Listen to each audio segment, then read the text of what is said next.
Old City of Brighton budget work session. Would everyone please rise and join me in saying the Pledge of Allegiance?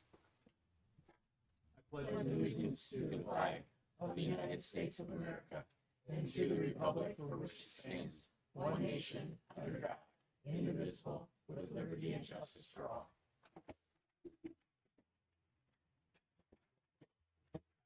Clerk Brown, can you please call the roll? Councilmember Albert. Here. Mayor Pro Tem Bone. Here. Councilmember Gardner. Here. Councilmember Gibson. Here. Councilmember Pettingill. Mayor Toby. Here. Councilmember Schmank. Here. Thank you. Councilmember Pettingill has contacted me and indicated she is delayed due to traffic, so she'll be joining us here shortly.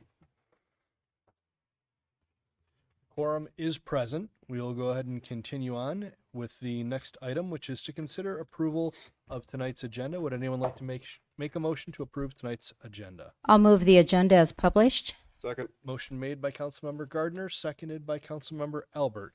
Any discussion on the motion to approve tonight's agenda? Hearing none, all those in favor? Aye. Those opposed? Hearing none, the motion passes. We now have an agenda.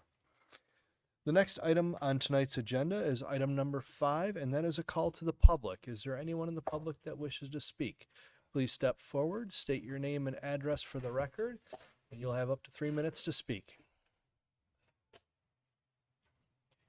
It'll take me just 2 seconds. Susan Walters, 907 Brighton Lake Road.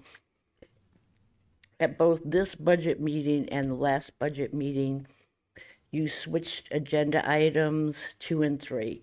You had the Pledge of Allegiance before roll call at Tuesday's meeting and at this meeting. That's it. Thank you. Thank you. Anyone else in the public that wishes to speak?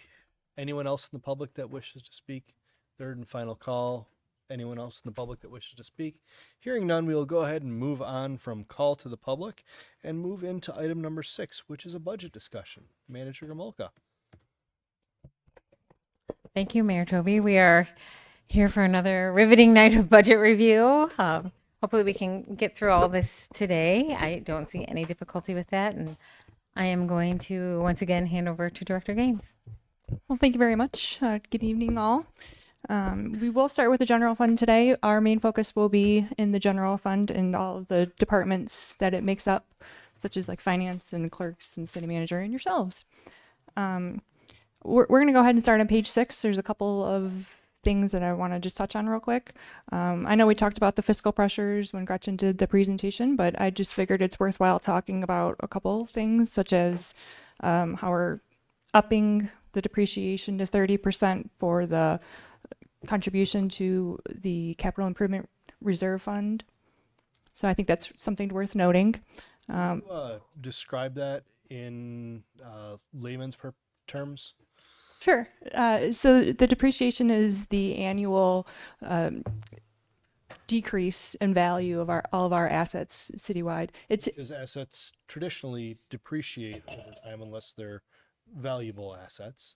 Correct. Yeah, unless they're land, things like that don't depreciate, but all equipment has a useful life. So you depreciated it annually until it's a zero useful life, and then hopefully by the time it gets there, you've already replaced it. And the purpose of going from 25 to 30?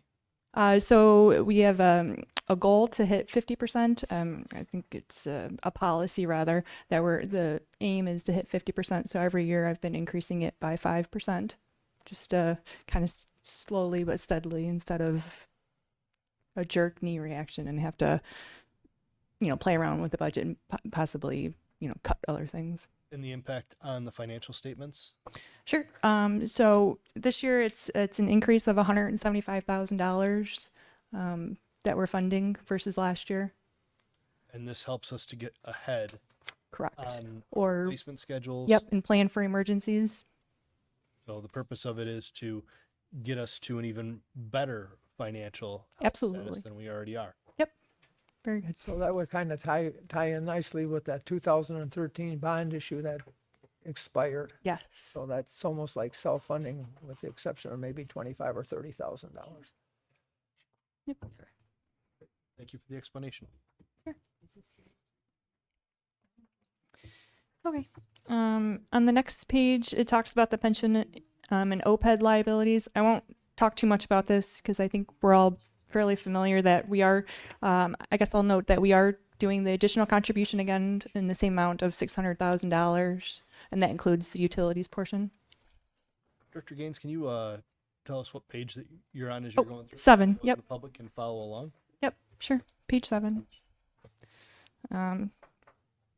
Yep, and then just moving on to page 8 now. I want to talk about the millage real fast. So we are going to have a Headley rollback. This millage is just slightly incorrect, I suppose. It was estimated when I created this budget document, we weren't complete with the March border review, and we can't determine the Headley rollback until the March border review is finalized. So I was off by just ever so slightly.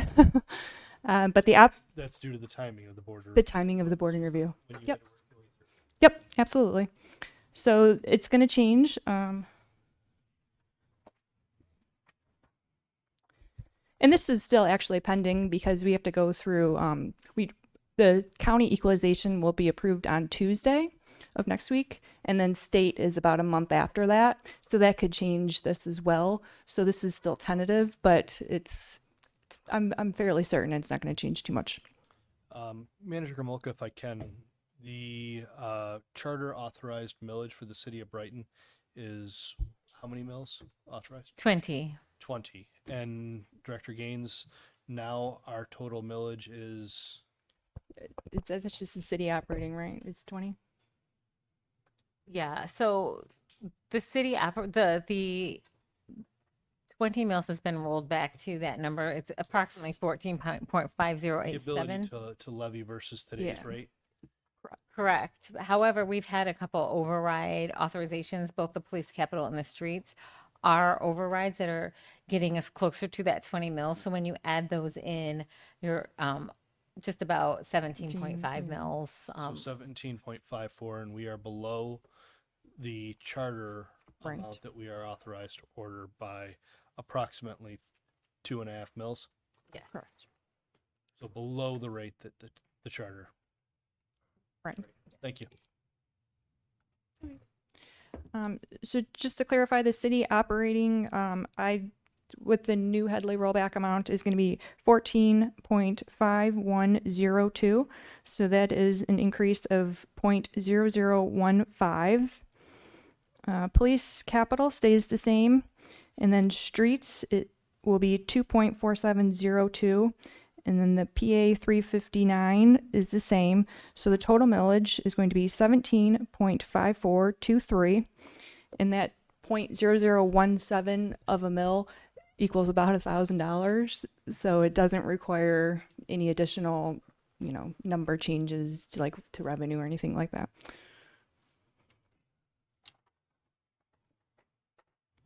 Okay. Is there any questions on that or on the highlights or priorities? Okay. Please continue. I guess I'll talk about the 26-27 recommended highlights. Yep, on page 9. So the real property is going to have an overall increase of about 7.28%, and that partially has to do with the 2.7 inflation rate multiplier, and the difference is attributed to uncappings, basically. As properties sell, the taxable value jumps up to the SEV, their state equalized value. And new commercials, probably like DTN and other stuff. Correct. Yep. Yes, commercial is due to new developments. It's also some uncappings. We had some sales, but it's new development as well. And then personal property is like the fiber and electrical lines that have been installed. And then the new businesses, and then also like the staging area for the 96. That's all personal property in there. And that's gonna, that'll, Think about that one. I'm glad Yeah. you guys did. And that'll obviously float. So next year, I don't know if how much of a decrease we'll actually see, but I am expecting because it's going to be done. So, but I just wanted to make it clear that the real property, that 7.28, is about an $800,000 taxable or revenue increase for us, but the personal property, that large, almost 22%, is only about 140,000. So Couple cranes, couple dozers, some land movers. right, yeah, it's gonna all go away. Okay, so that's all I wanted to really talk on about that. I think now we can let me see if there's anything you can. If you have questions, probably to page 31, we'll just sort of, or maybe not so far. I feel like that's. Let's see. I guess we could talk about debt. That's on page probably 24 is a good spot to start.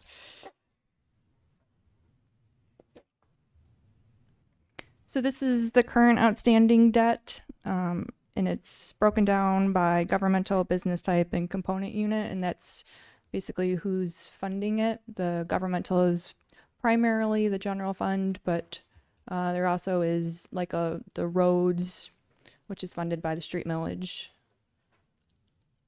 things like that. So we don't have to go through all of them, but I did want to point out, as we talked about on Tuesday, that the 2013 bonds are maturing. So this will be the last payment we have to make on those. I think the next page, page 25, has the debt service for the year.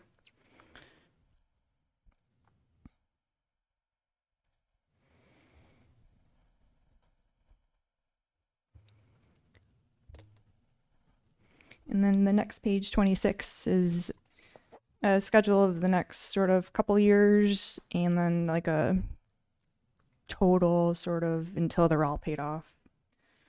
And it's a little tricky to read, I know. I tried to fix that last column for about an hour, and it just won't take.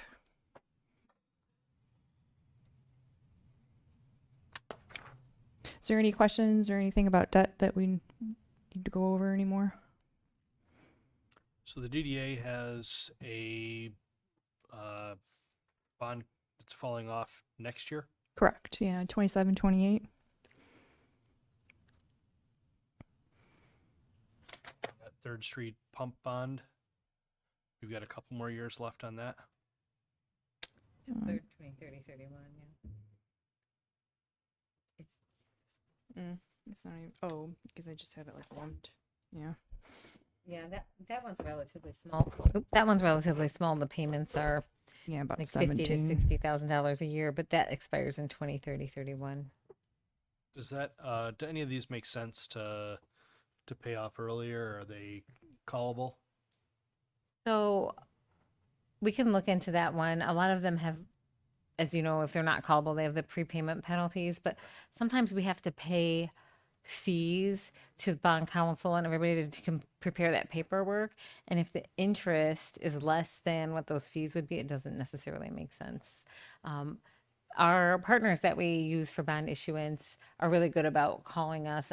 In the past, they've called and said, hey, these are ready, these are callable, and the interest rates are better now, or they're refinanceable. You can refinance them, and but we can certainly do a deep dive on those. But my guess is because the interest is so small on that, the fees we would pay for professional services would outweigh that.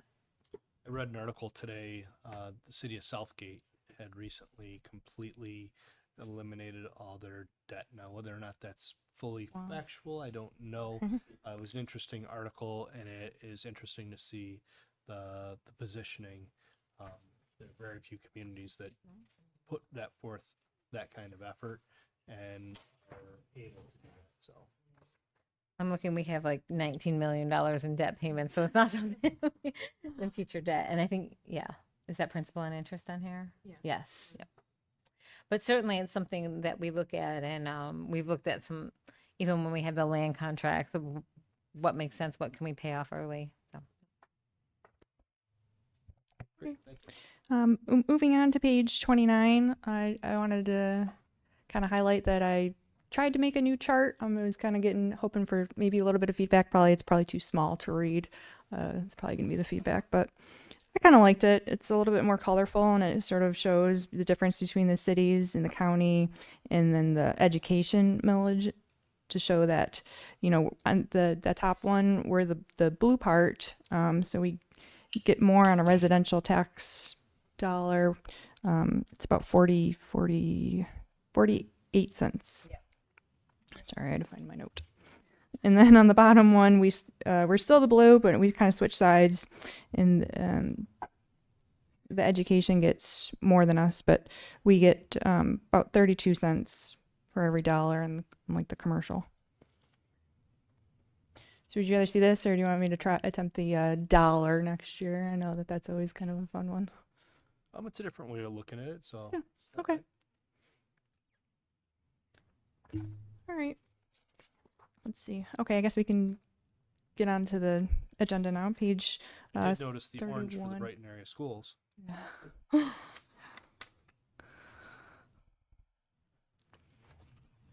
Okay, so this is the general fund sort of summary. We're going to talk about revenues first. The general fund is comprised of a bunch of small departments, but this is the revenue that funds all of those departments, and it's primarily property taxes.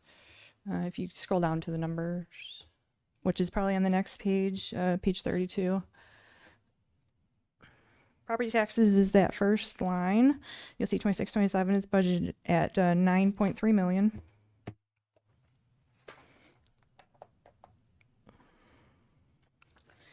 And then tax penalties and interest is just, you know, the late payments and things like that.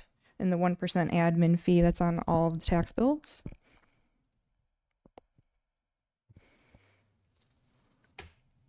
Licenses and permits includes like building permits.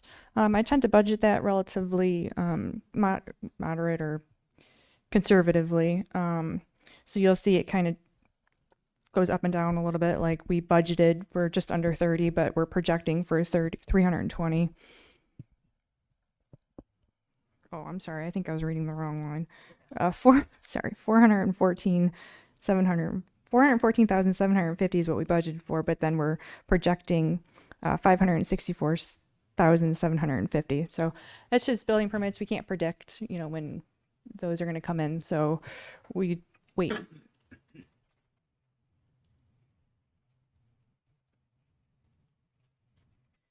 We do get a couple of small state grants. I think it was an election grant, and I think police gets the most of them. It's their continuing education grant.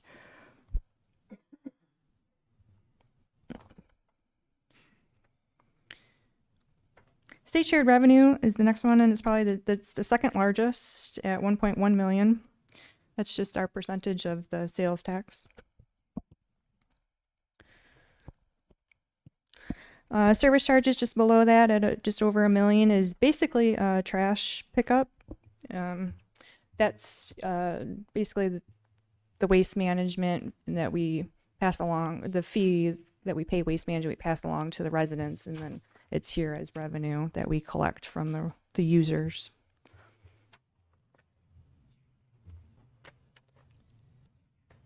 Fines and forfeits is basically just the police department. Their tickets and so forth.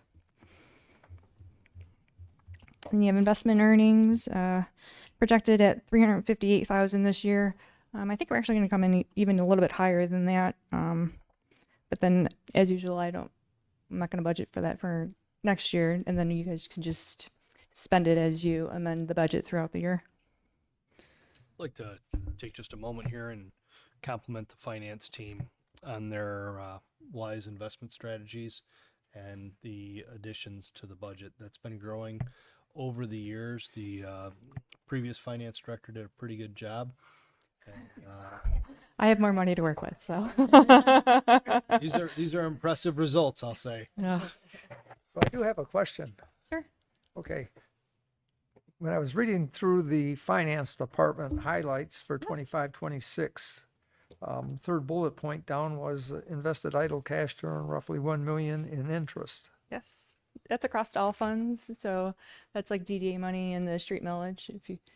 The street millage has So that would explain the difference between the 358 that's showing. up. yes, it's not all just general fund, it's utilities, and Okay, so you'd have to go through and add up all the. okay, thank you.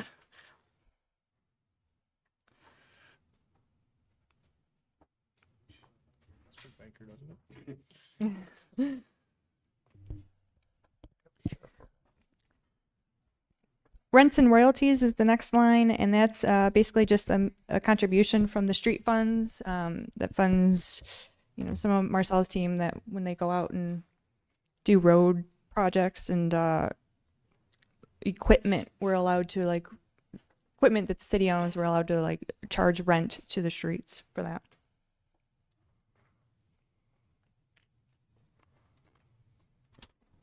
Other revenue tends to be kind of a hodgepodge. Let's see what I wrote. Reimbursement for civic events, dividend payment from our purchasing card, reimbursement for some other miscellaneous, including insurance proceeds, election reimbursements.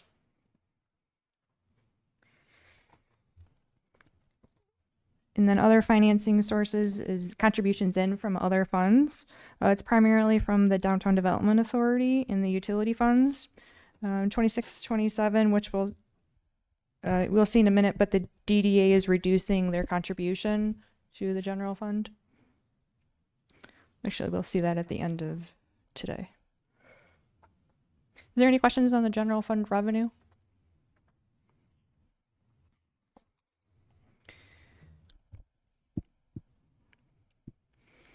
We can talk about expenses a little bit, but it's basically gonna be broken down by department, and we're gonna talk about specific. But we can, I guess, just highlight real quick that personnels are going up. Personnel and salary, that first line, going up by about 525,000. That's contractual, but it's also succession for retirement planning and the retirement payouts, things like that. So it's probably a little bit higher than normal, but kind of just is what it is.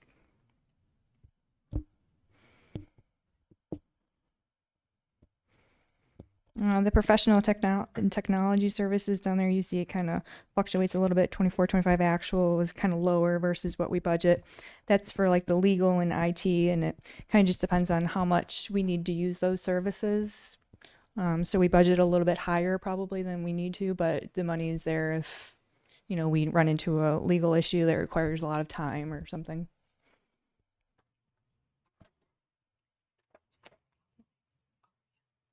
Okay.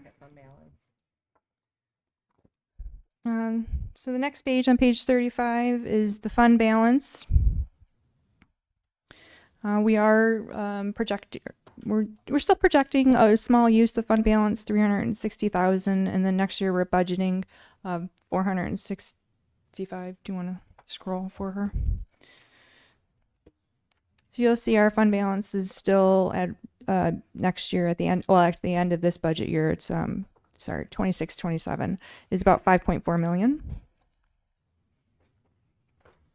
Yeah, and if I can say on this, Liz and I were actually speaking today, even though we're projected to utilize $360,000 of the budgeted 534 we planned on using, we still think it's going to come in better than that. When we look at projections, we try to be conservative and look at what's budgeted on certain line items, but we do anticipate not having that loss there. And as we go through, you'll see the biggest reason why we're seeing a use in fund balance is we're making that additional payment into the MERS every year, and we've got that set aside in our fund balance for that purpose. And routinely, as to what's projected, what's budgeted, and what the actuals are, we come in on the positive side of that. Correct. So yeah, the last few years it's the same routine. We budget kind of conservatively in case, we have issues pop up that we can address them. But then if they don't, they just fall to fund balance. Okay. So the next page 36 is the 6-year forecast. So it does show, that, we're slowly spending that fund balance. But this is a very conservative budget. It's only projecting about 2% growth in revenue. And if you flip back, whoops, I went too far. This year, we're seeing an actual increase in our revenues of 4.91. So this is very conservative, but it's still good to, you don't know what's going to happen with the economy. If we have a downturn or something like that, this could turn out to be accurate. Yeah, and if you look the fund balance percentage, it's that percentage near the bottom of the page. Our policy says 15%, and we don't even fall below that until the final year of 2031, 32, and that's been very typical of our 6-year forecast. We always show the last couple of years dipping, but then once we get numbers in and we're more accurate as we move those years forward, they're not showing that fall below 15%.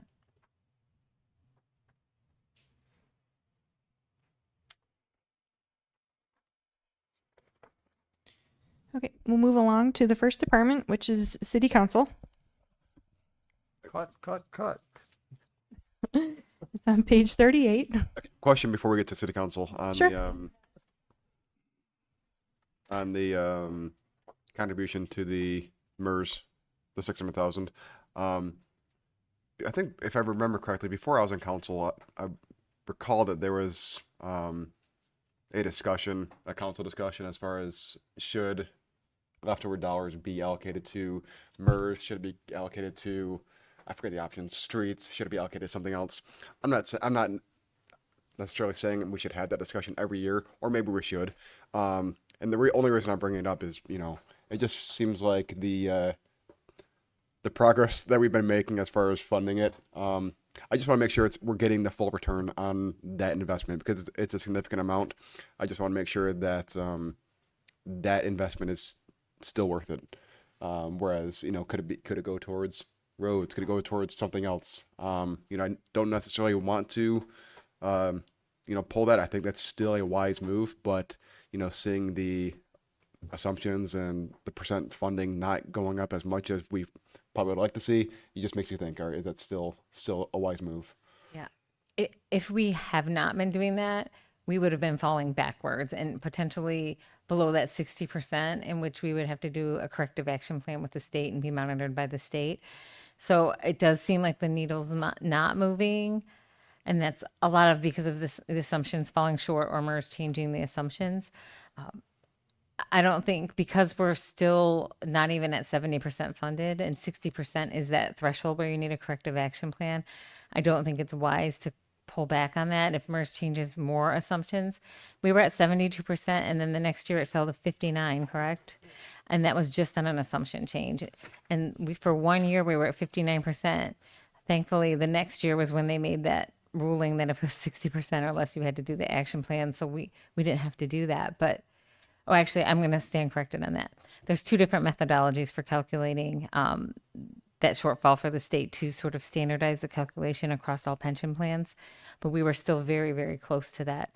So while it's disheartening for all of us to see that our efforts don't change the needle much, the reality is the money is going into the plan that will pay that liability. And if we don't pay it now, we'll have to pay it later. And so I think it makes sense from my perspective to continue that funding. Thank you. I agree. It would seem to me that the state governs basically what those pension funds can be invested in. And my view, when you look at the stock market overall, the trend line is this way. And as Bill was mentioning, we're making these additional contributions and all. It seems like we're filling dirt in on one end of the hole, and the mirrors in the state are on the other end digging and throwing dirt out, and we don't seem to make any progress at all. And in my mind, if there's something that's ripe for reform in the state, someone needs to take a look at the investment process here and what these funds can be invested on, because it's like we're making these additional investments, and you would think at some point that you'd start seeing some appreciable progress, and basically all we get is break even. Yeah. The progress is in the balance of the asset it's just the formulas that are required to calculate those percentages and the journal entries that are required to make on all that just make it look like there's not progress. There is progress. It's just and There is, I'm not seeing it. it's minimal, right? It's minimal progress for sure. I I'm don't not being disagree with you critical. on the I'm not- investments, but yeah, not much we can do about it. In my mind, there's something that's ripe for reform in the state, that would be one of them. Reminds me of Sisyphus, the Greek guy that pushes a rock up the hill for all of eternity. Anyway, Well, what's interesting, it seems like when MERS makes an adjustment, it's always down. 10 years ago, give or take a couple of years, is when they started making adjustments, where now all of a sudden, instead of being, for example, 75% funded, they changed their assumptions, and now you're only 60% funded. And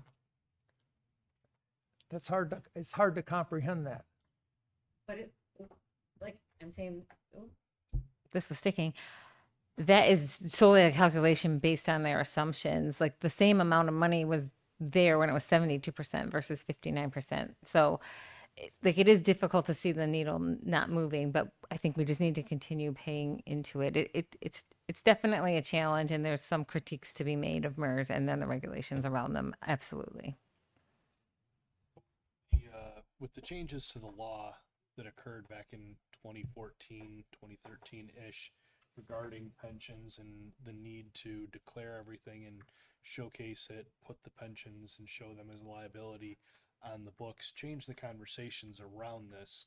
Traditionally, from my understanding, MERS assumptions had been a little bit too rosy for the returns that they were able to actually get based on their regulations that they have as a separate authority to this within the state of Michigan for the purposes of municipal pensions. And so the need to kind of come into reality, there are a lot of funds that were actually much further below, they were much further unfunded. And a lot of groups are even further behind than we are. But the critique of MERS is very, very common amongst many governing bodies and municipal entities within the state. And, you know, it's a bit of a, as Councilman Gibson said, bit of a Sisyphus type approach where it feels like you're pushing that rock. But we do have money going in, and we do have pensioners drawing upon that. And so, with the take down and the increase, it's not seeming like it's going anywhere. So do they provide like an annual report in terms of what sort of rate of return they're getting? I'd be curious to know what that is. They do a quarterly one too, so I could definitely start They also passing have that public along. meetings. Yeah. Mm-hmm.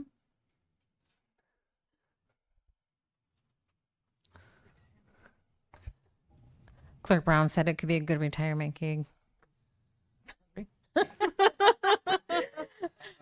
They So you have want me to retire? no, I believe you have retired already. So it'd be a good retirement gig on the MERS board. We could use a person on the MERS board. You know of any recent retirees? I don't know.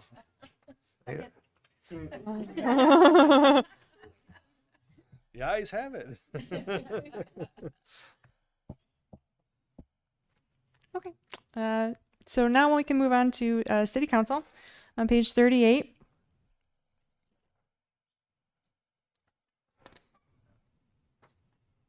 I guess we'll just move on to page 39 rather, and kind of show most of the expense is just the per diem, which the Officer Compensation Committee increased this year. So 25-26 projected is a little bit higher than the budgeted, and then 26-27 kind of matches that projected number.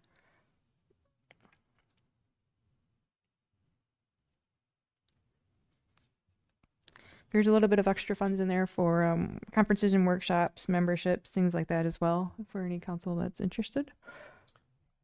In my own personal opinion, I think the 27-28 budget, we should try and budget for additional funds for training, perhaps a larger council training work session, something of that nature, to really make sure that we are getting the training that we need to be good representatives and improve upon ourselves even more going forward.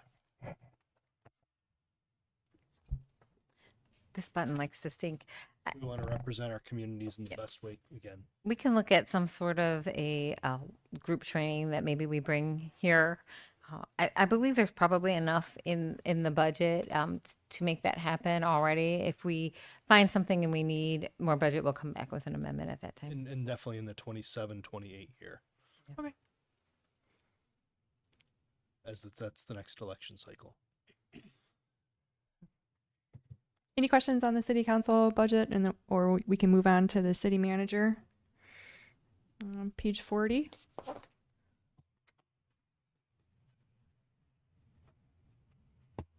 And please stop me if you ever have any questions or on the highlights or priorities. They're a little bit smaller in these smaller departments, so I tend just to talk about the money, which is primarily personnel salary and wages, as you can see here. And it's basically the same thing. That operations and maintenance is just conferences and workshops, membership dues, things like that.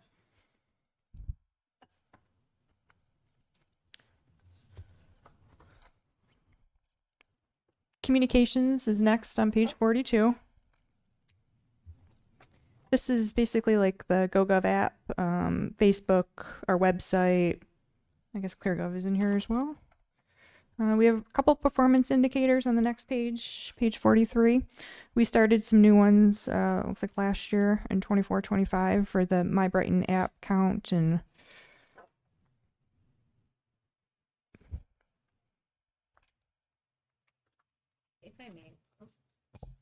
This microphone does not turn on.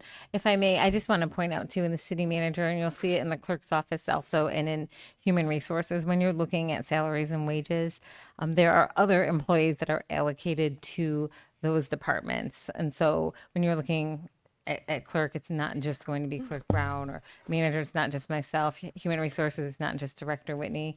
There are other people allocated to those departments.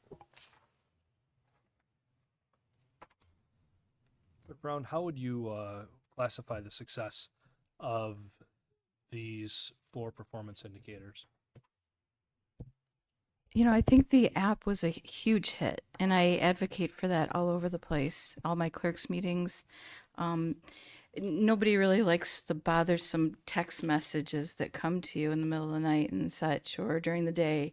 It's kind of invasive. So people like those apps with the, the quiet notification that you have something there you could take a look at, and it's much more friendly.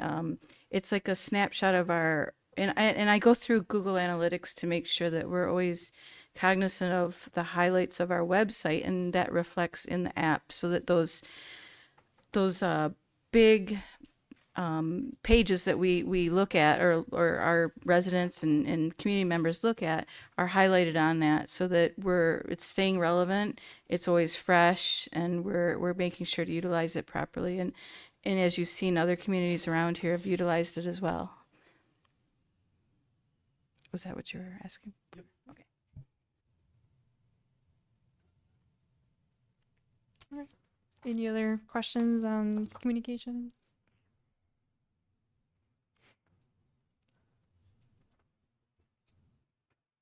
I do have one thing to point out in the highlights.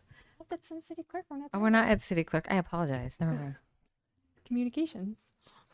Next is legal on page 45. This is primarily our attorneys. It's Bodman, and then our Michigan Tax Tribunal attorney, the Rosati Johnson Schultz. I'm not even going to guess that last one. Keller Toma does our labor. I'm not even going to try. There is a small increase I think it's this year for the legal fees. You'll see it's at $20,000. We do have 2 contracts that are expiring, and then we had one as a wage reopener. So I budgeted some extra funds in there for negotiations.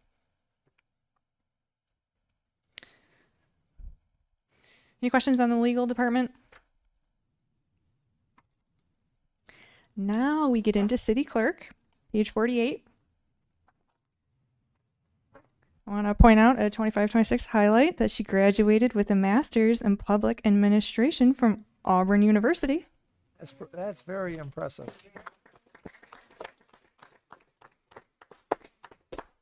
Great job, Clerk Brown. Thank you. I appreciate it. Quite this distinguished program as well. I think it's Go War Eagle. Yes, War Eagle. War Eagle. Oh, I like war too. That's how it's going into battle. but the mascot is a tiger, so I'm confused.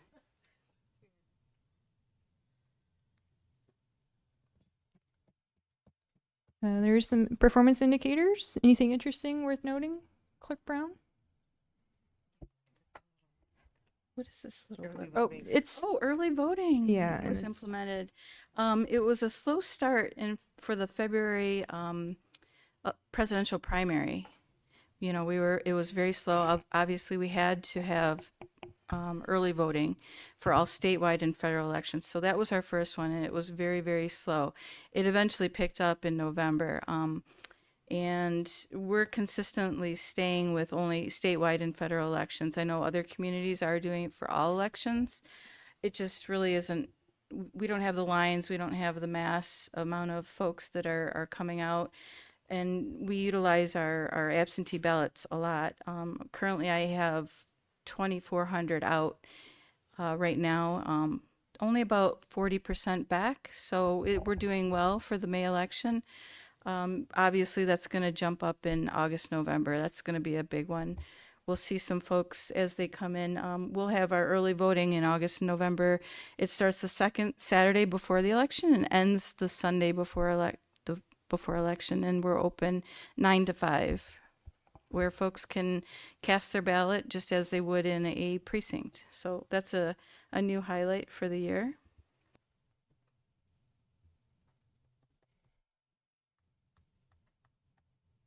So if you, on page 51 shows the expenses that the department will have. The personnel line does include, besides the election or the management assistance, it does include the election with that early voting. So if you sort of see it going kind of up and down and all over the place, it's because of the elections.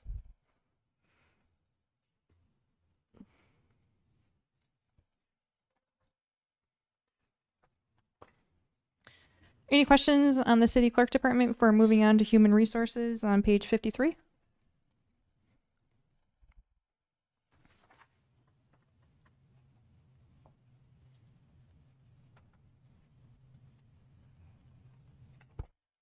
So in the highlights and priority, they were busy hiring 3 people, and they're going to be awfully busy next year hiring all the replacements.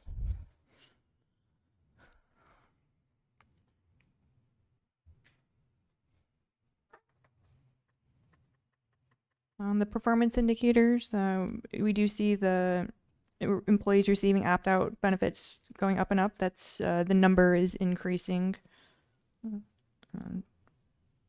That's a good trend line. That- For the opt-out cost. Yeah, it is. I don't know if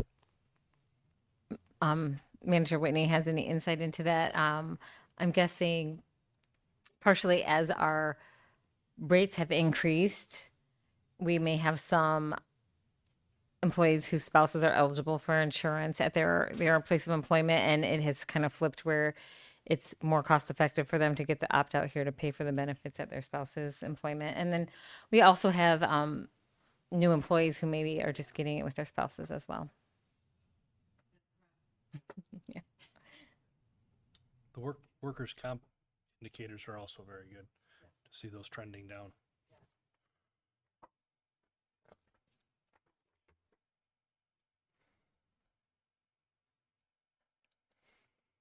Any other questions on the performance indicators before we move on? Oh, sorry. I guess I can talk about the expenses for that department. The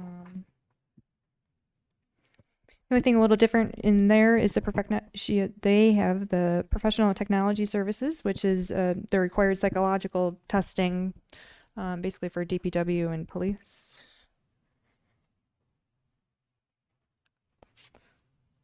Other than that, it's kind of basically the same, where it's just primarily salaries of employees.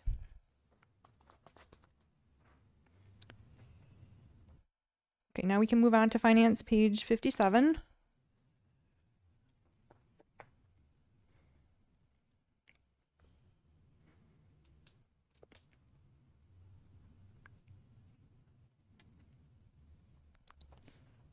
Yeah, I think we should talk about the retirement of Denise Murray, who's on here after 18 years. Denise Meyer. After 18 years, Liz had an employee who moved up into that position, and she's been working out really well, working with Liz. And so we've had a really successful transition after a long-term employee left. I guess I want to note too that we did get the the assessment audit, and it was an A+ review, so that's always good.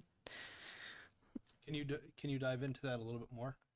Sure. A little. Is it biannual? Yeah. How often do they have to do that? I don't recall. So First yeah, one's our exactly there. assessing department, I think it might be every 5 years. It might be a little more frequent than that, but I think it's every 5 years. Longer, and so it's a little bit harder. I think when you got to keep all your records clean, so they audit like PRE and make sure you don't have anything that's like a fixed a dollar amount in there.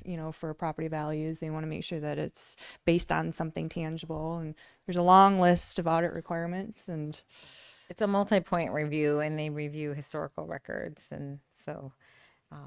Yeah, we're very pleased that Colleen and Ben passed with flying colors. Excellent. Please pass our congratulations along to them. We appreciate their hard work and helping to earn that certificate. me too. And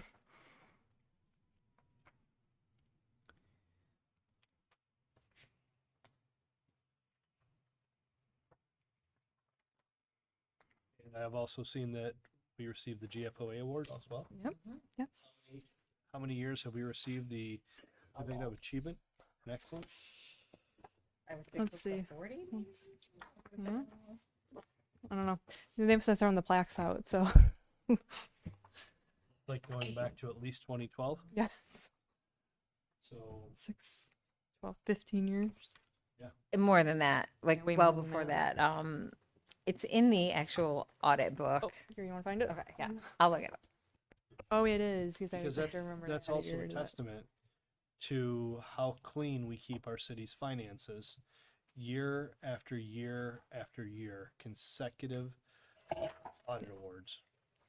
So are these awards recognized on social media or anything? Do we have these posted? And can we? Because I think it's, it's good for We us to get the word out.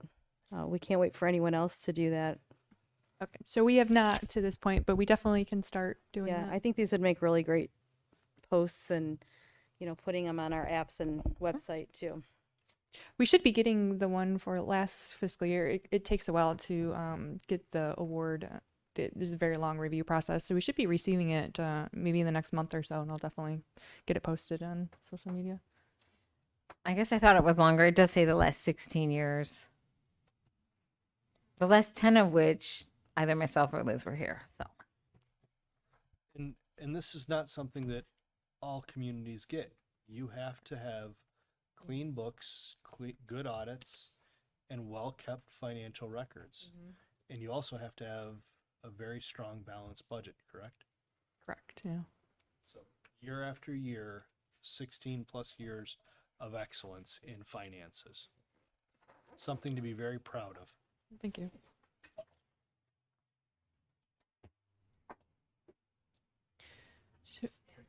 So on page 59, you'll see the expenditures for the department. Again, it's primarily personnel. The professional and technology services is basically our audit, the audit fee. All the general fund just gets charged here, and then we do charge a little bit to like the roads and the utilities, things like that.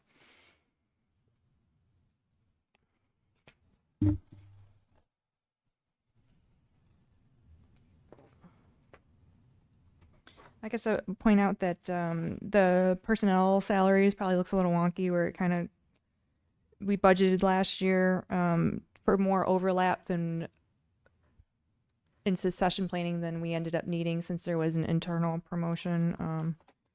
There was some overlap, definitely enough to make her feel comfortable, but wasn't all required.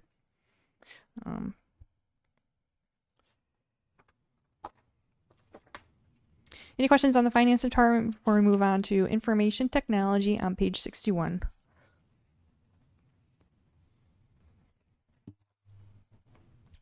Actually, we'll go to page 62 where the expenses are. It's primarily Dew Point. We do pay for the BSNA software, ClearGov, ZenCity, Microsoft licensing, that sort of IT related items all come out of here. Does the city have a standardized replacement schedule? Technology equipment? I get a monthly report, and I monitor those for the warranty and also how they're using them. But we typically replace at least every 3 to 5 years, depending on the use, depending on the need. But I just did, actually, I just got onto my deal for new laptops, so we're getting great prices on that. I did a recent purchase and swapped out about 15 computers, so we're doing well with that as far as the computers are concerned. And we're currently in the process of replacing our servers and cleaning up a lot of the server closets throughout our city as well. Excellent. Great work. I knew you were going to look at me. I think this was brought up before, but they are going to label everything in there because that drove me crazy when I saw that. Yes, they're going to color code them and, like a pull switch, basically, in case of emergency, and also label them. Okay. Absolutely. And are we looking more toward, instead of buying new servers, looking at cloud-based solutions? The only server that we have on premises is the BSNA server, and we don't want to move cloud-based. We did try cloud-based with Dew Point server. It was just too laggy, so we brought it back into the police department, and it's working great. I don't anticipate us moving to the cloud-based BSNA anytime soon, but otherwise everything else is on the cloud in the Dew Point atmosphere. Would that be something you'd want to look at if WOW were using WOW Fiber? Would that? I just know we move everybody to the cloud, and it saves a lot of money. Yeah. Just some food for thought. Discussion for another night. Yeah. Yeah. It's certainly I'm going to throw out estimate. We pay about $17,000 a year in its entirety for every module of BSNA that we use across the city, whether it's general ledger, assessing, tax, building, cash receipts, miscellaneous, cemetery, all of these modules. If we upgrade to the BSNA cloud, it's like $140,000 a year or something. Like, it's way more expensive. So get it was it. more cost effective for us to purchase a server and remain on the existing platform with BSNA that we're on at this point. It certainly doesn't mean in the future we don't look at cloud as prices hopefully come down. Yeah, no, that makes sense. I was just thinking other applications and departments that aren't using BSA. Sometimes that might make sense to look into. But everything else is on the cloud. The BSNA is the only thing that's Oh, not. okay. The BSNA is kind of like the ERP. Gotcha. Okay. Thank you. Any other questions, or we can move on to the community development department, page 77?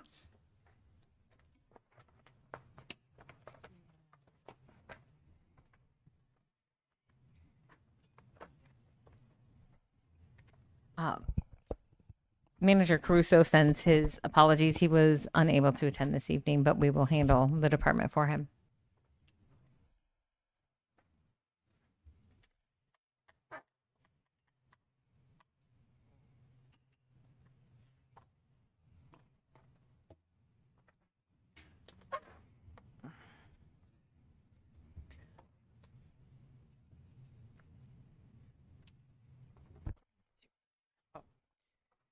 His department as well is primarily personnel salaries as well. The professional and technology services is the contractual fee for the Livingston County inspection.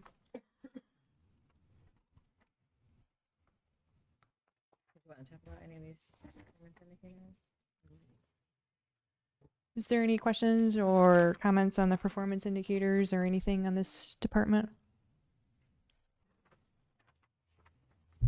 Okay, good. I was going to have to try and answer them without Mike. Okay. Next is post-employment benefits, page 82.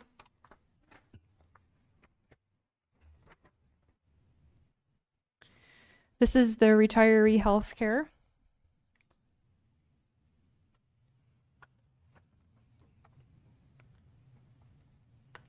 We do project a pretty hefty increase. We always do, just to be conservative and make sure that there's enough funds there to cover the required payment for their health insurance. Some retirees entering that. Oh, yes, yes. Since we've had some retirements this year, we've had some new additions.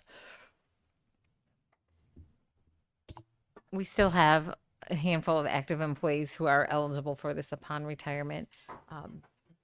The retiree healthcare was closed in 2014. So majority of employees at the city now are not eligible for that. We just still have a few that are coming into that. The good news is when the existing retirees become Medicare eligible, they move to a much less costly plan. And so even though we have new people coming on, we're going to have more people aging into the more cost-effective Medicare Advantage plans. So how does that work when they become eligible? They enroll in what? Yes, they have to enroll themselves, and then we have it's a supplemental plan that they get enrolled in at the city, but it's significantly less expensive than the healthcare we're paying before they were eligible. They would enroll in Medicare Part B, and then Yes. then we provide them with a supplement plan. Correct, and Director Whitney. When a retiree becomes Medicare eligible, I reach out to them. They receive their card, is how it works. And we enroll them immediately into the Medicare Advantage plan. And the cost of that plan is less than 50% of what we're paying for the pre-Medicare plan. It's an Advantage plan and not a supplement plan? Well, it is a supplement to Medicare, and the name of the plan is Medicare Advantage that they have through the Blues. Interesting. So is that like zero deductibles, zero copays and all of that, like a Plan F or Plan G? It is. Yeah, it is.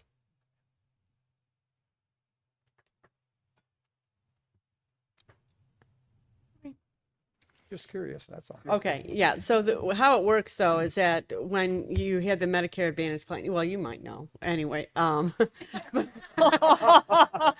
do know, but I know you do know. So, I meant that, in a very nice way. But you have Medicare, they bill Medicare first, and then they have the supplement that picks up that. But there is some copays with prescription drug coverage in particular. so just a curious question for the Part B that they have to enroll in, that Yeah, basically comes out of Social Security off the top. correct. Do they get reimbursed for that as well? No. No. So Oh, that's- no, no, no, no. Okay, so that's just the city's just picking up the cost for the supplement plan. And I'll tell you something else. We have some Medicare eligible employees that are opting out. So they get 50% of that amount too. So there's even more savings with that, if that makes sense. So they get 50% of the cost of the Medicare Advantage plan. So let's say it's $500. It would cost the city. They receive an opt out of $250. So we have some of the retirees that have that as well. That would include their spouse for the supplement? Depending on what the contract says, yes, and when they retired. Okay, thank you. Welcome.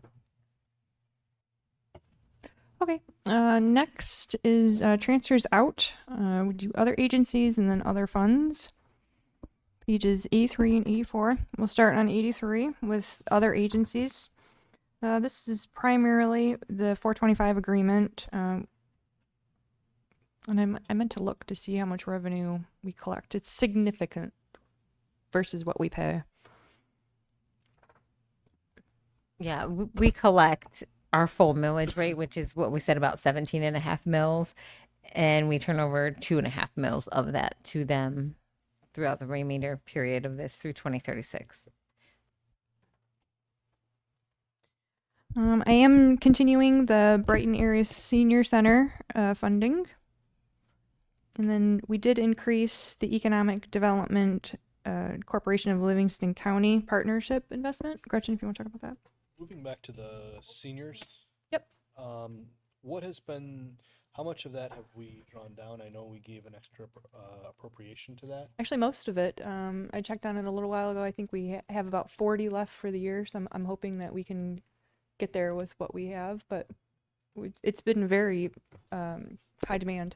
Yeah, I've heard from a number of different seniors who are members there, and they really are appreciative of that.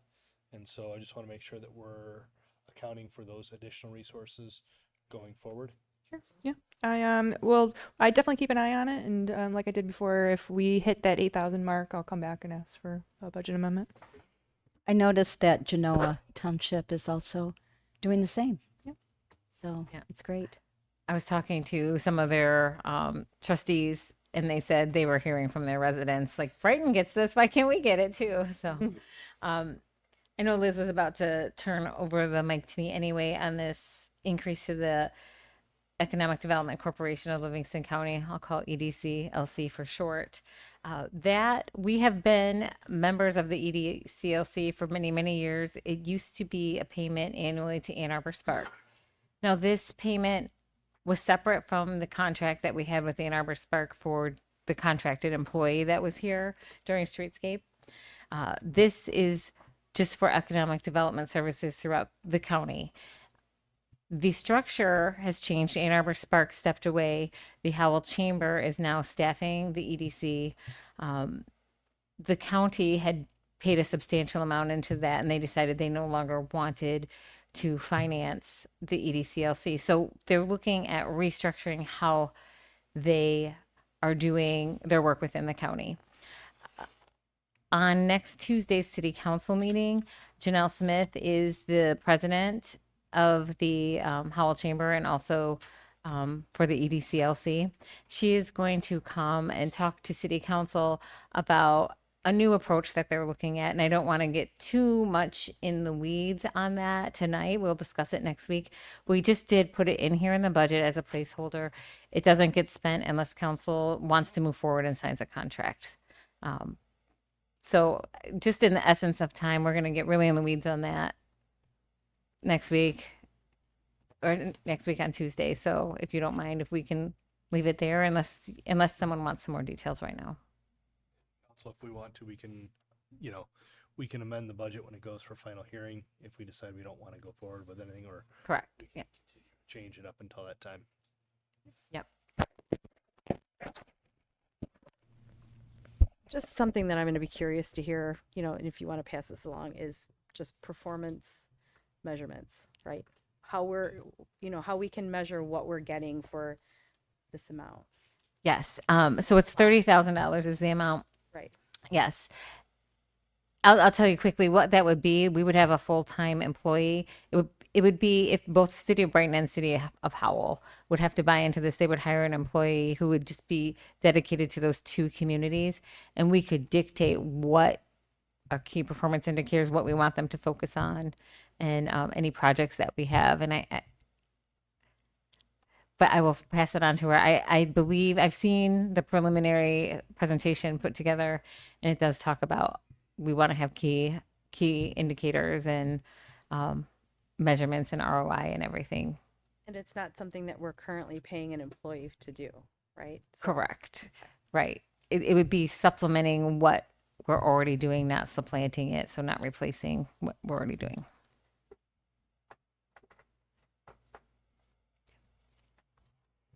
Finally, in transfers out other agencies, there is a contribution to the Historical Society for the cemetery maintenance.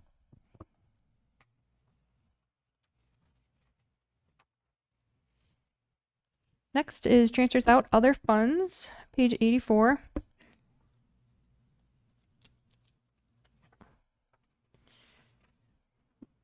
Um,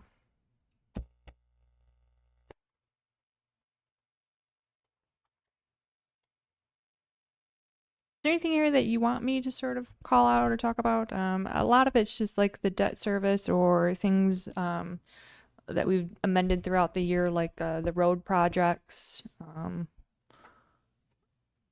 lion's share of this is the appropriation to the Capital Reserve Fund.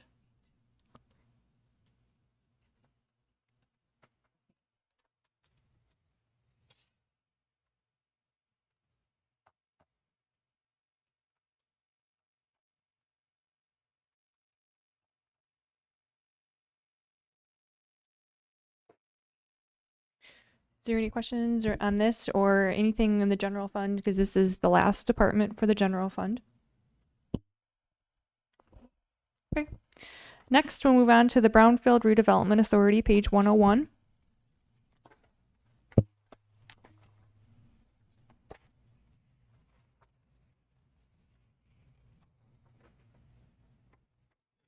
And this is the Brownfield plan for the West Village, the Pulte project over in Northwest neighborhoods. You'll see it's increasing next year as the development has started. We know if they haven't sold any units over there yet. I don't believe so. I passed through there was about 3-4 weeks ago, and things were going up fast. Yes, very fast.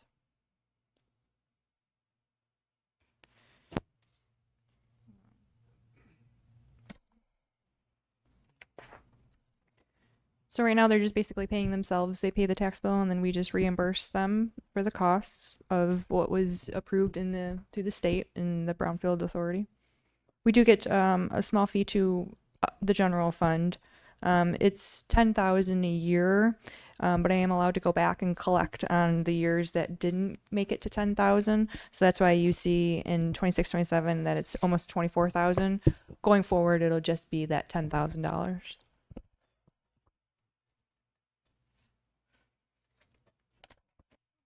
Sorry, I guess I should. Page 102 is where I'm sort of referring. The fund balance just below the expenditure table, you'll see that there's a small fund balance amount. That's interest that I earn. It's going to stay in that fund until we have other brownfield projects that we need to spend money on.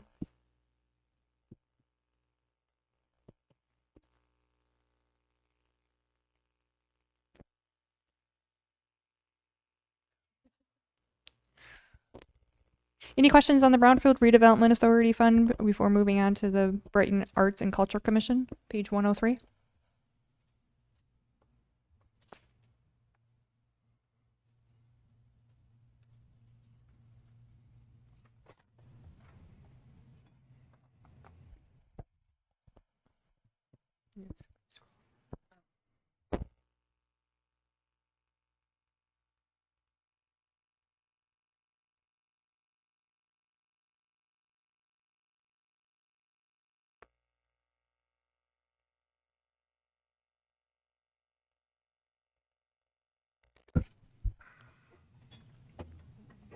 Okay. The contribution in for this fund is from the Downtown Development Authority, that $5,000. Other revenue is donations or the grant we received from Robinson Brothers.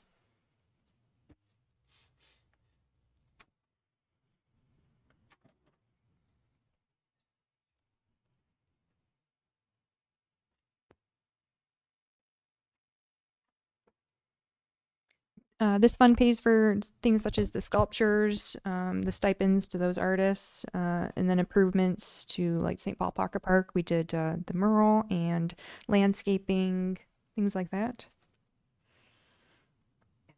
Oh, and the children's concert series. Anything else? Okay. Manager Whitney, would you like to discuss the success of the children's series this past year? Okay, so last year we added a couple of additional shows. So we had a total, I think, of 7 concerts over there at the AMP, and they were all well attended, and they were actually so successful that we're going to continue to do that this year. We've just found that this is it brings a lot to our community for parents and children as well. This year we're hoping to include more of the merchants as far as offering meals or to bring people into the businesses as well. So we're also going to continue with the rotation tour. We added 2 more sculpture pads for that as well. So there's going to be a call to artists. We'll do that June or July. No, we are going to do that in May or June because it's going to take place in July. And there's no revenue. What we do is there's sponsors for each one of these pads, and that money goes, from the sponsor basically directly to the artist, but we're going to be rotating those sculptures as well. So, and this year too, as you're aware, we're going to be looking at what we can do at Heine Alley to enhance that area as well. We've been very blessed to receive, with Sam doing the work, some grants to pay for the performances or partial payment of the performances for the Children's Summer Series as well. And she's going to be applying for one for Heine Alley as well. So they're a great group. We're really happy with the success that they have.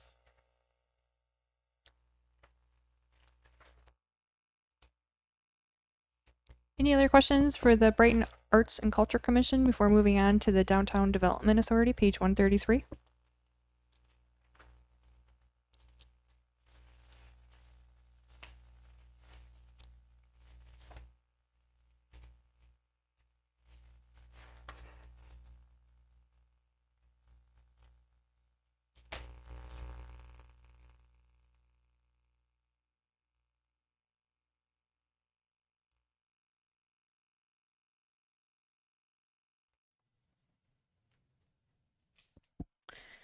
Their revenues are primarily property taxes.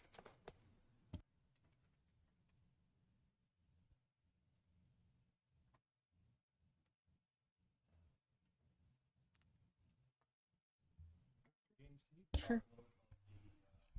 Versus the expenditures in these budgets, projected and budgeted. Well, sure. Throwing it off where it looks like this is much higher. Oh, you're saying, okay. Are you saying in general, like how it looks like they're spending way more than they're receiving? Yes, so it does include depreciation and amortization because this is like a full accrual fund similar to the utilities. So that's like a non-cash transaction. So if you back that out, since it's not really money leaving, they're much more closer to breaking even.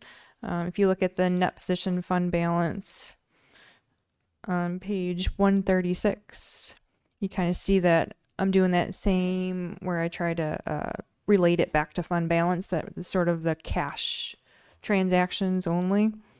Yeah, that middle section just below like the net change. That says beginning fund balance.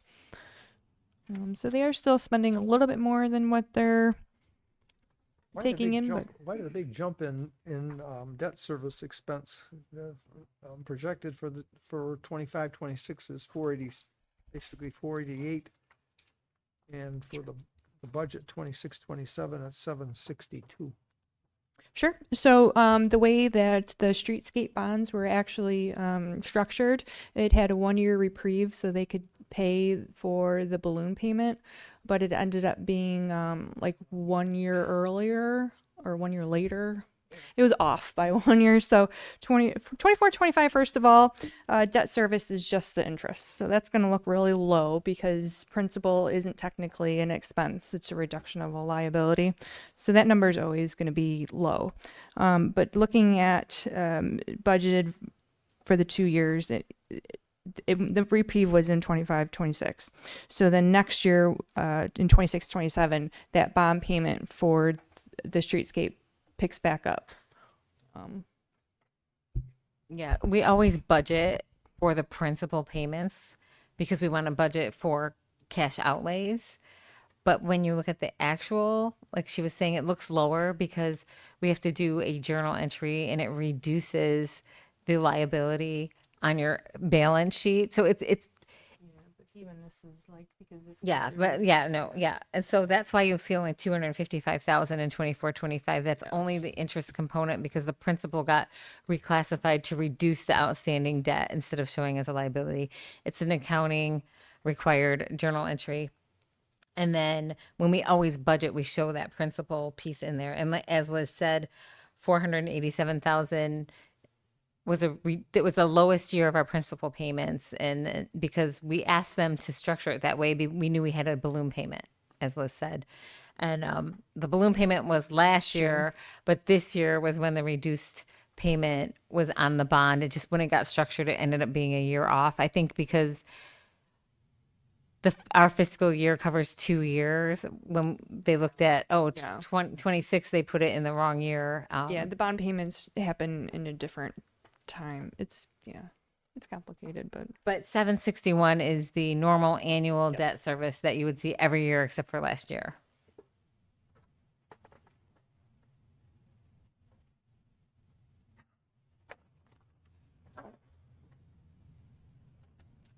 I'm just curious with the professional and technical services, there's a pretty big bump in the budget. yes. So the DDA requested that they want to start doing engineering, like architectural engineering and project engineering for future projects. Looking at Councilman Member Gibson over there, any information that you'd like to share what those future projects might be? Actually, I think from the meetings they haven't really decided. They just We did that fun thing where we talk about how we would spend money we don't have. yeah. There's a decent list, but we haven't made a decision of what those projects are going to be at. Nothing finalized. Second, we'll be the first to know. I don't think I'll be the first to know, but I'll let you know. Figure out how we're going to spend the money we don't have. Is this an anticipation? Yeah, they did the exercise of knowing what they want to do once we start having more money to do it. And that having more money to do it isn't for a little while yet. Yeah. that's, Don't hold your breath. then it's kind of curious, if you don't have money to spend, why would spend the money on engineering work or pre-engineering work? Or why are they? I'm just asking a question. Fair question. It is. I think their thought was in a few years they're going to have some money. Yeah, they are projected to start accumulating fund balance in the next several years, and I think they want to be ready to spend it on projects once they start accumulating it. Small projects. Oh, Maybe some paint for the bathroom would be nice. you have 3 DDA members sitting here on the council. Renee was suggesting the bathrooms could be a project. I guess I will note out that the other financing uses, it drops from 175 to 90. That was what we saw sort of in the general fund and other financing sources. That the DDA is reducing their contribution.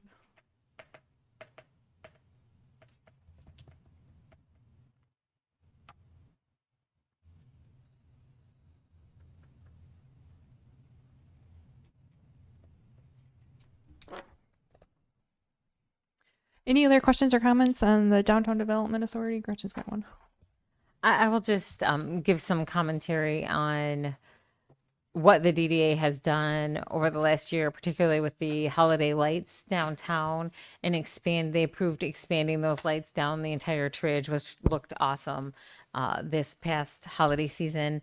And also they have increased the work and the plantings downtown, not only the hanging baskets, but the gardens over in the CVS parking lot area, as well as St. Paul Pocket Park. And contractually, the DDA has contracted to also do the weeding along Main Street on the streetscape, because we had a contract for 2 years with the landscaper who did the streetscape, but after that, we didn't have anyone doing the weeding, and so DDA has contracted for that too. So that's all built into this cost too. So they are doing some great things for the greater downtown experience.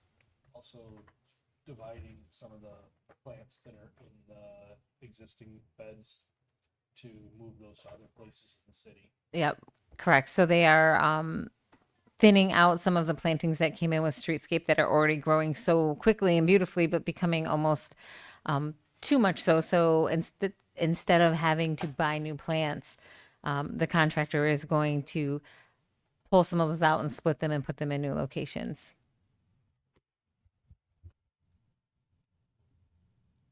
Does that include freeing that sculpture? Remember across the sculpture across that I think, did Yes, you go out and trim that yourself?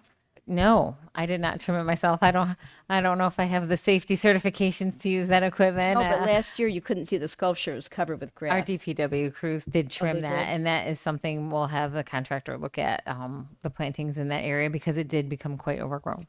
Yes, and you do know who to call. So thank you.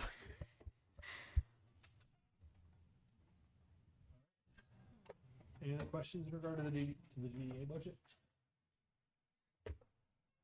All right. So that concludes the budget presentation, unless there's anything that council would like to talk about. Council? Other thoughts about the budget? Andrew Walker? If I may, since it's still not quite 8 o'clock, we do have a schedule, if you would like us to pull it up, showing the historical annual expenditures at the Kobach and the community center. Oh yeah, we have items Okay. from yesterday. All Can right. you see that? Yeah, I'm gonna make it bigger this way. All right. So this is Kobach. So you'll here see historical. We have 23, 24, 25, and then this current year's budget that we still have a couple months on. So that's just the budget, not actually where we're going to project to be. But if you were to look, let's see, down here is basically the totals each year. So 14,400, ranging. It's pretty close to the last few years. This amended budget is larger because of the approved new carpet that City Council approved this year. So this line here, this $13,000. So that's an abnormal expense. It's probably normally $15,000 to $16,000 per year, and that includes, as you can see, supplies, which would be cleaning products, toilet paper, the internet, electric, natural gas, telephone, the water, sewer, the janitorial service.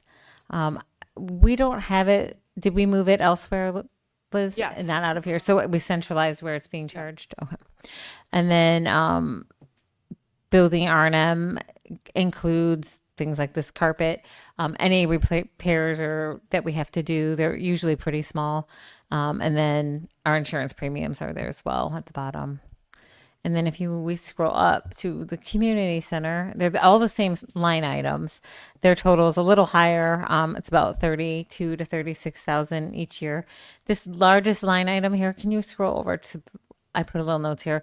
That's primarily our annual pest control, our fire and security alarms, and the miscellaneous repairs. That's the bulk of that large line item, and then the insurance premiums, as well as utilities.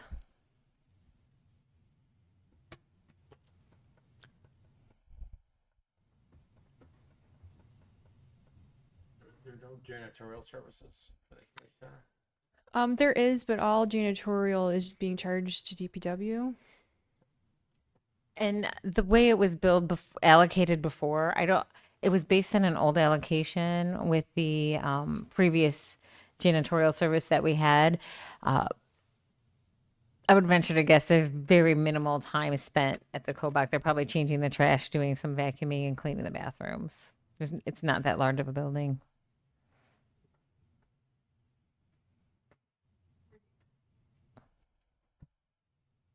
Councilmember Gibson, were you just asking about the community center or Kobach Center? Oh, Yeah. And yes. then at the Sorry, there community is. center- There is. Yes. Yeah. Right. And at the community center, if somebody rents it or if the Boy Scouts are there, they're cleaning up after themselves too. Just so you know. I know the Boy Scouts clean up to themselves. I'm not. I remember there being a formula where the amount of money that we're actually ahead when it's rented for an hour was like $20. Once you get the cleaning fee for afterwards, and I understand that. I just didn't see that in the community center when it comes to how much it's costing. And I can probably tell you why that is. The school district used to do the cleaning of the community center. They did the bookings and their janitors did the cleaning. And then once we switched to our new janitors and we took it over, there just hadn't historically been a line item there like you see historically in the past. So it had been charged to DPW, and that's why you're not seeing the history here.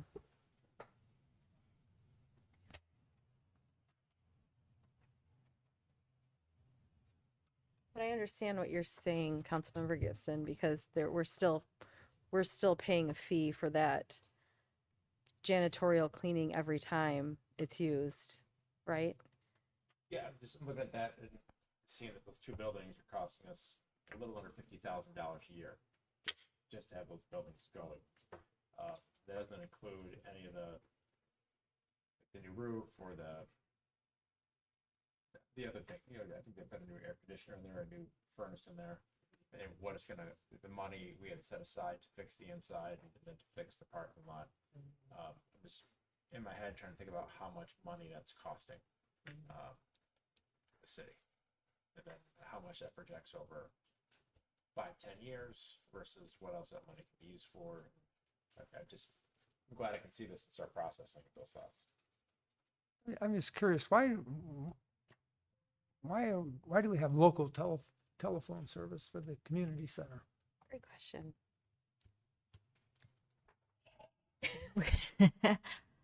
We are investigating that among some other POTS lines, which are the plain old telephone service lines that became quite expensive because AT&T no longer services them. We are tracing with our alarm companies. Mostly it's because the alarm companies, when the alarm rings, it's going through that service. So we are investigating if we can get that over onto a cellular service or internet service and have it still function properly if the alarm is triggered and power is out and everything. So we are investigating a solution to that. It's about $100 a month for that POT alarm line. And the other curious thing is just, it's a small dollar amount, but when you look at the internet services for Kobach, I think it was like, in the last column was like 1,400, and internet for the community center is 1,000. Why the difference? I would have to look at the actual Comcast bills to see what's different. Sometimes it has to do with the number of IPs, the speed, various setups up there as well. And I know when we got those transition to Comcast, if you recall, we used to be, when we were with IT City of Howell, we were connected to them through fiber and we were on City of Howell's internet. We didn't have any of our own internet. And so we worked with Dew Point to get internet out at these various facilities, and they scoped out the needs of what those were. I can look at and provide you the bills on the various internet connections and let you know.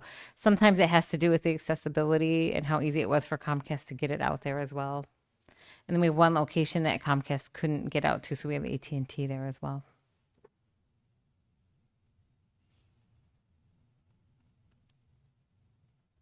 Okay. Any other questions? There was a question from yesterday. I'll go back to that email, but I don't remember what I provided. It's at the bottom about the major streets. Oh, yes, the contractual service line, why it was, why it looks so wildly different from year to year. And I included in here 23-24, and this is for spray patch and things like that, the road maintenance. So in 23-24, it was only like $7,500, and normally we budget between $80,000 and $100,000. So you see in 24-25 that it's almost $161,000. So basically, those funds from the prior year were rolled forward to the next year, and then Marcel probably did like where he does the contractor came out, straddled 2 fiscal years. I think I'm doing okay just reading the numbers. And then spent all the dollars in 1 fiscal year, but really it was like budgeted over 2, you know. So then 25-26, we did the $100,000 for the biannual roadway painting. And there was also $52,121 that was approved for additional maintenance back in February. So that's why 25-26 is so much higher at 232 versus the budgeted of 180. So if you take off that $100,000 for the biannual roadway maintenance from 180, it takes you back down to $80,000, which is the same amount if you average 23-24 and then 24-25 together. It's about $80,000 a year as well, which is our sort of normal. I mean, we can increase that, you know what I mean? We don't. Marcel would love that for allow him to spend more money. And that's something we can look at in the future and see, you know what I mean, like for 27-28, or even if we start getting those neighborhood road funds and things like that, we can definitely do more maintenance. Does that answer that question on why 24-25 was like 160 and then 25-26 looks like 232, but then we're down to 80? It's because it's 2 years worth of expense. Yeah. Yeah, that's that red box. But you probably can't read that. It's very faint. Yesterday, I asked Councilmember Albert to hold on to that thought about the reserves and, you know, the ability to move reserves and to pay things into certain areas to bolster, whether it's MERS or road maintenance or road repair. Now that we've gone through the entire budget and looking at our net position for this year, let's kind of dig into that conversation a little bit more. Right now, we're headed into the last 3 months of this year, and how is our net position looking like at the end of this year? So we're going to talk just general fund because I kind of looked at like major streets, and there is about $600,000 in fund balance being projected in there, but that's going to be needed for the Flint Road match in 27-28. So I feel like that's already kind of spoken for. And then as we discussed the local roads, I took it down to almost nothing with anticipation of receiving something from that neighborhood road funds. So the only place available then to spend fund balance would be from the general fund. So we can go back to the 6-year forecast if you'd like. That's a good, I think, spot to start. On page 36. So we are in the sort of typical fashion. We are, we budgeted for a slight use of fund balance, and we're still sort of projecting that slight use of fund balance. We won't know where we land until the year actually closes, and yeah, we're 3 months, but counting wise, we're probably more like 4 or 5 because everything's on a lag to pay bills. So I think this is probably the most recent data, so to speak, that we have. We do have the assignments in our at the year end. We always let's see if I can find it. Well, Liz is looking that up. She and I had a discussion surrounding this today. We think it is a worthwhile discussion. However, it is prudent and to wait until, I think, until we have those year-end numbers better figured out, because all of these assignments are based on last year's audit. And we are projecting to utilize fund balance. As you saw, I said, I don't think we will, but we'll have a much better idea of how we can reallocate those. And if those neighborhood extra funding comes in from the state that's being challenged right now, we can certainly couple some of that together to do some sort of a street project. Liz will read off to you the assignments that we have that we spoke about again last night. And bear in mind, these are assignments that were made last year with last year's fund balance.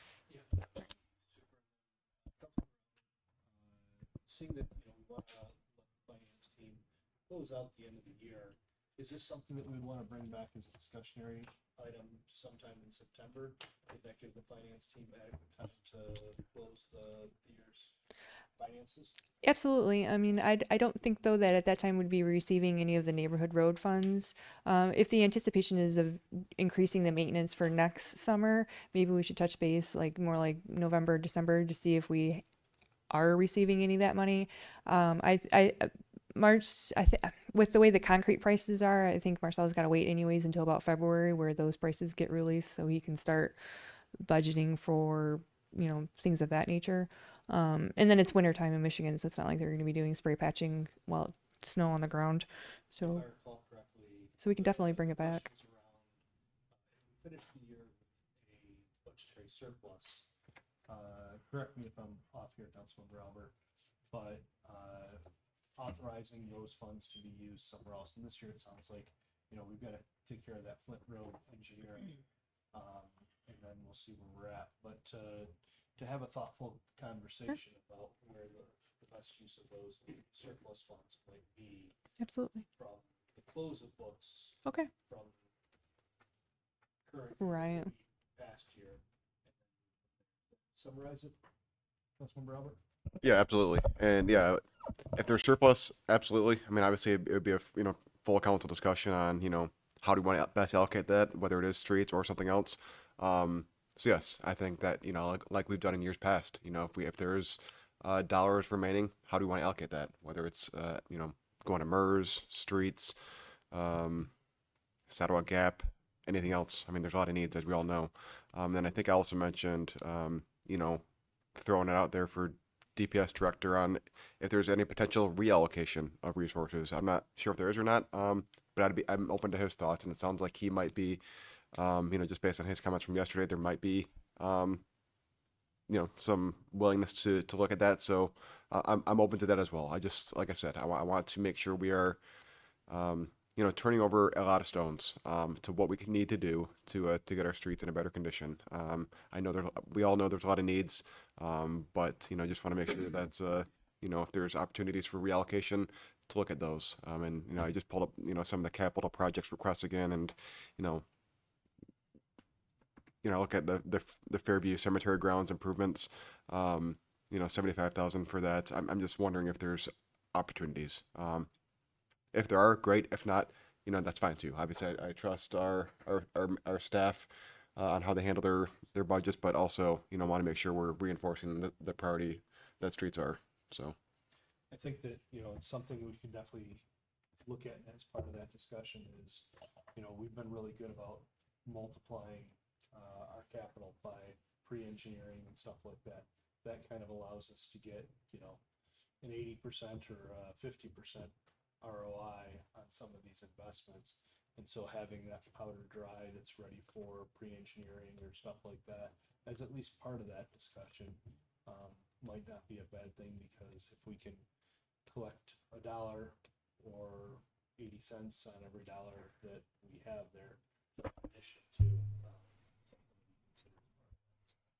getting the most for the taxpayers and multiplying wherever we can.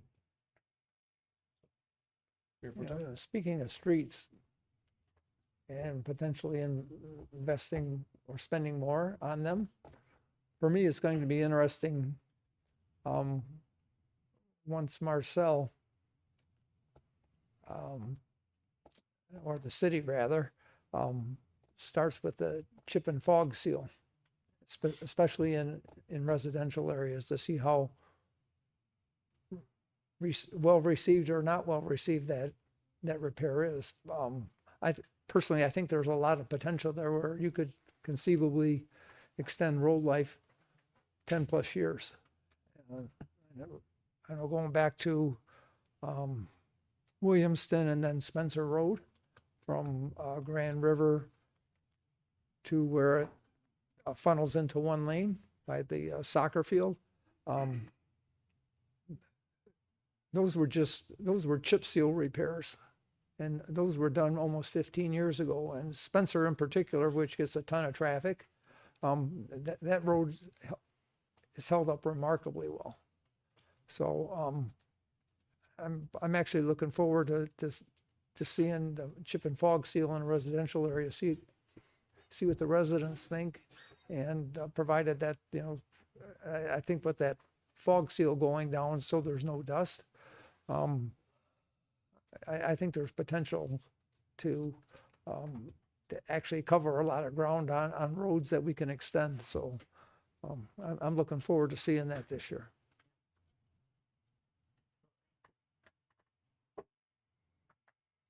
All right.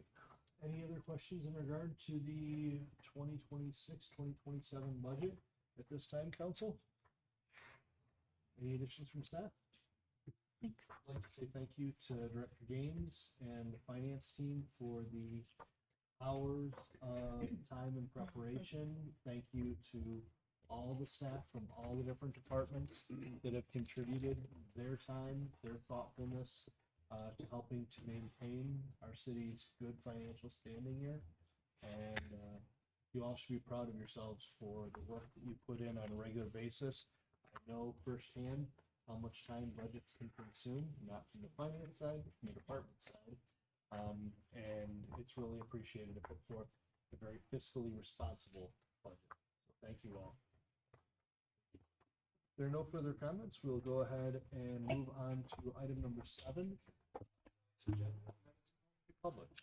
Is there anyone in the public that wishes to speak? Anyone in the public that wishes to speak? Third and final call. Anyone in the public that wishes to speak? Hearing none, we'll close call to the public, and I'll entertain a motion to adjourn. I'll make a motion to adjourn. Motion to adjourn by Councilmember Schmeink. Does it have a second? Second. Seconded by Councilmember Albert. Any discussion on the motion? Hearing none. All those in favor? Aye. Those opposed? Hearing none. The ayes have it, and the meeting is adjourned. Thank you all.